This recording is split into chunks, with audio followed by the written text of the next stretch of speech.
اینها ترکمان‌های روستاهای اطراف کرکوکند.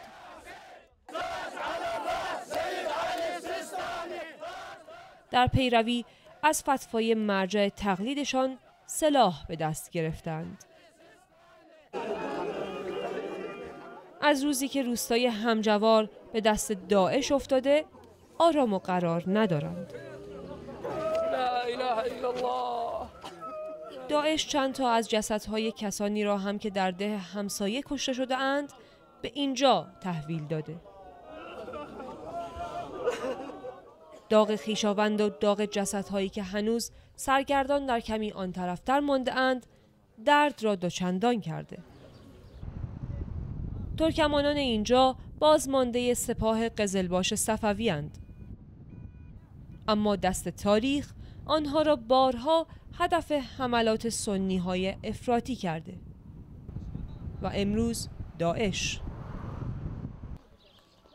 روستاهای منطقه یا سوت و کور شده اند یا میدان جنگ. اینجا تو تازه هنوز صدای خمپاره هایی که نیروهای داعش دارن به اطرافش میزنن شنیده میشه، اما نیروهای داعش تلاش کردن وارد تازه بشن ولی نیروهای مردمی همراه با پیشمرگه نذاشتن این اتفاق بیفته، در حالی که نیروهای ارتش از اینجا به سرعت خارج شدن. روحیات مذهبی نقش مهمی در مقاومت مردم روستا بازی میکند. Bizim Seyyid Ali Sistan'dan cevap verdi dedi. Durun yani dövüşte ölüm inşallah ölseniz de şehit gidersiniz. O da inşallah biz durmuşuz. O da bizim erkek takım belimiz de kuvvetlidir. O da Bağdat'ta bizimle durup. O evvelen de biz özümüz durmuşuz. Köye koymarak dursun.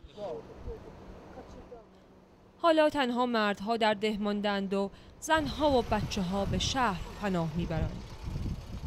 والله bu beşinin şeyinden korkuyoruz. Beşinin namustan korkuyoruz. Hele öllerimiz beşinin içinde hürmelerimiz, habayiplerimiz kalıplar orada. Biz de korkuyoruz hücmedenler kalık namusumuz gider. آوارگی یا مقاومت راه دیگری پیش رو نیست. هر دو راه هم شاید بی بازگشت باشد. عراق و بار دیگر داستان دیرینه اقلیتی که در معرض از دست دادن قلمروی خود هستند. نفیسه کوهنورد، BBC روستای تازه.